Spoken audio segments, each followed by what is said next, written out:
दरवाजे के करीब जाकर अचानक सानिया रुक गई। शायद वो सांप का तमाशा देख रही थी। माँ दोबारा सब्जी बनाने में मसरूफ हो गई, लेकिन गाहे बगाहे वो सानिया के ऊपर भी नजर डालने लगती।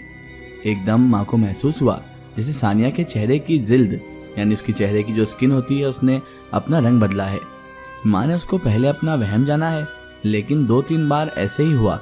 सानिया के चेहरे की जिल्द यानी उसकी स्किन एकदम बदलकर चमकीली और किसी और साखत में तब्दील हो जाती।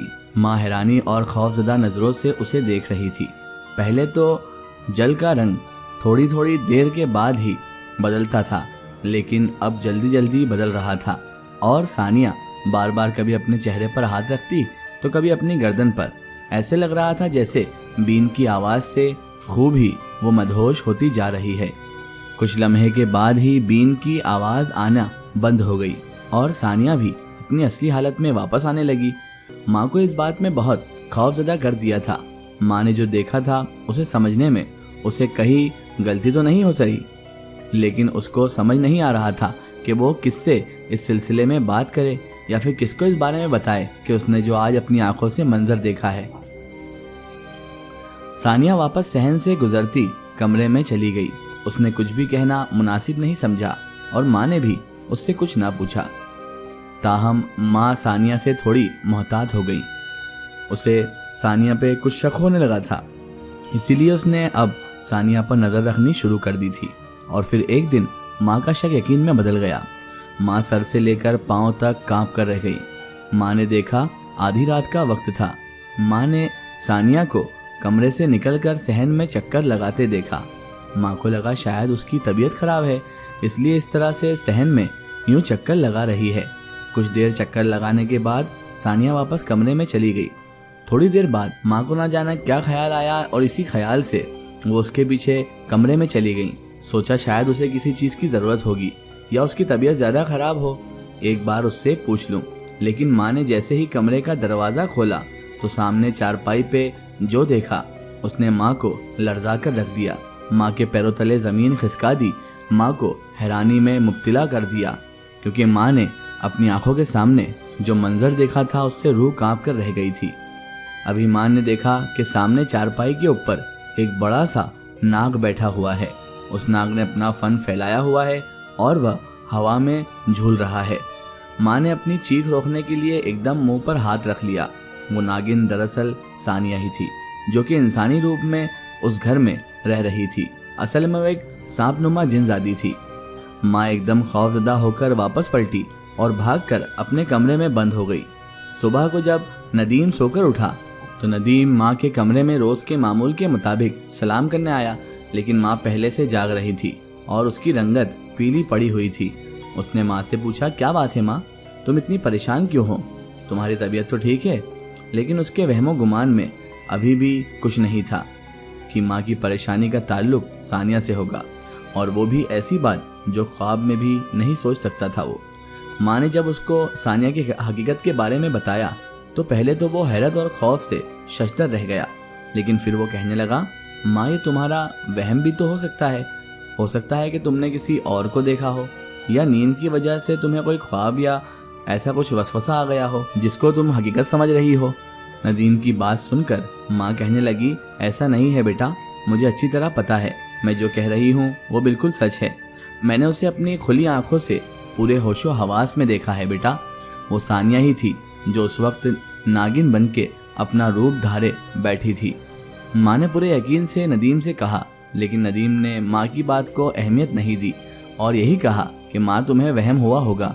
लेकिन चूंकि माँ अब ठिठक चुकी थी, इसीलिए उसको सानिया का सच पता चल चुका था, इसीलिए माँ ने अब उसके ऊपर नज़र रखना शुरू कर दी थी।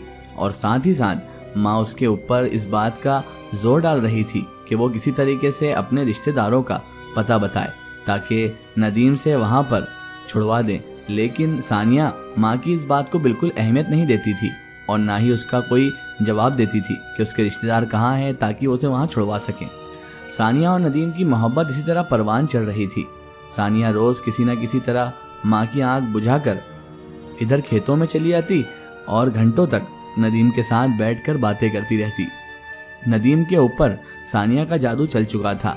وہ جیسے اندھا ہو گیا تھا، اسے ثانیہ کے سوا کچھ دکھائی ہی نہیں دے رہا تھا۔ ماں کو بھی سب نظر آ رہا تھا، لیکن وہ بھی کچھ کر نہیں سکتی تھی، کیونکہ جب تک ندیم خود اپنی آنکھوں سے ثانیہ کا سچ نہ دیکھ لیتا تب تک وہ ماں کی بات کا یقین کیسے کر سکتا تھا، اور یقین تو اسے آ بھی نہیں رہا تھا۔ ایک دن ماں نے بہت سوچ سمجھ کر ایک منصوبہ بنایا اور اس منصوبے پر عمل کرنے کا سوچا۔ ندیم جب صبح کھیتوں میں جانے لگا تو ماں نے اس سے کہا کہ آج تم جلدی گھر آ جانا، میں نے گھر میں نیاز کا اہتمام کرنا ہے تاکہ ہمارے کھیت جو ہیں وہ اچھی فصل پیداواری کریں اور فصل اچھی ہو جائے اور ہمیں اچھا منافع ملے۔ تم جلدی گھر آ جاؤ گے تو سب کے گھر نیاز دے آؤ گے۔ ندیم نے ماں سے کہا ٹھیک ہے ماں، میں وقت پہ گھر آ جاؤں گا، آپ کو کسی چیز کی ضرورت ہے تو مجھے بتا دو۔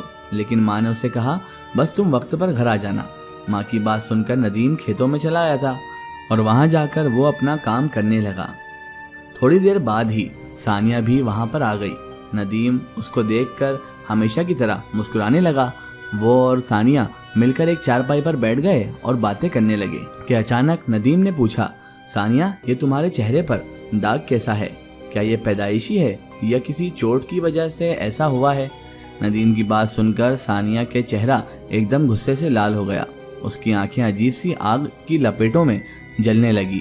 ندیم بہت غور سے ثانیہ کو دیکھ رہا تھا۔ وہ ثانیہ کے اس رد عمل پر تھوڑا حیران ہوا، لیکن ثانیہ نے جلد ہی اپنی کیفیت پر قابو پا لیا اور کہنے لگی یہ ایک چوٹ کا نشان ہے ندیم، کسی نے زور سے ہاتھ مارا تھا تو میں نیچے گر گئی تھی، جس کی وجہ سے یہ نشان پڑ گیا ہے۔ ندیم نے کہا کہ ایسا کون بدبخت تھا جس نے اتنے پیارے چہرے پر ایسی چوٹ دی؟ تو ثانیہ کہنے لگی بس تھا کوئی ایک بدبخت، مجھے موقع ملا تو میں نے اس سے بدلہ لینا ہے۔ بدلے کا نام لیتے ہی اس کی آنکھوں میں پھر سے آگ جلنے لگی۔ ندیم کی آنکھوں سے یہ کیفیت چھپی نہیں رہی، لیکن اس کو سمجھ نہیں آ رہا تھا کہ ثانیہ کے اندر اتنا غصہ کیسے دبا ہوا ہے۔ تاہم اس نے اس بات کو ختم کر دیا اور ثانیہ سے کہنے لگا ماں نے آج گھر پر نیاز کا اہتمام رکھا ہے تو تم وقت سے گھر چلی جاؤ۔ ندیم کی بات سن کر ثانیہ ایک دم چونک اٹھی، کہنے لگی نیاز کا اہتمام؟ اچانک کیوں؟ کیا ہے؟ ماں نے ایسا کیوں کیا ایک دم سے؟ تو ندیم کہنے لگا ماں نے میری اچھی فصل کے لیے اور گھر کی خوشحالی کے لیے یہ سب کیا ہے۔ اب تم بھی گھر کا ایک فرد ہو تو تمہیں بھی اس میں شامل ہونا چاہیے۔ ابھی تم گھر چلی جاؤ، میں بھی کچھ دیر تک گھر آتا ہوں۔ ندیم نے ثانیہ کو گھر جانے کے لیے اصرار کیا تو ثانیہ جیسے مرے مرے قدم اٹھاتی گھر کی طرف چل دی۔ ندیم بھی کچھ دیر کے بعد اپنے کام سمیٹ کر گھر کی طرف چل پڑا۔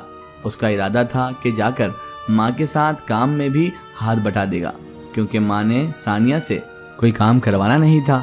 اسی لیے ندیم جیسے ہی گھر پہ داخل ہوا، گھر کا ماحول عجیب افراتفری والا بنا ہوا تھا۔ ندیم اچانک حیرانی سے آگے آیا تو دیکھا کہ اس کے چھوٹے بہن بھائی ادھر ادھر بھاگ رہے ہیں، جبکہ ماں ایک طرف کھڑی ہے۔ اس کا ایک سٹوری ہم دیکھیں گے اس کے اگلے پارٹ میں۔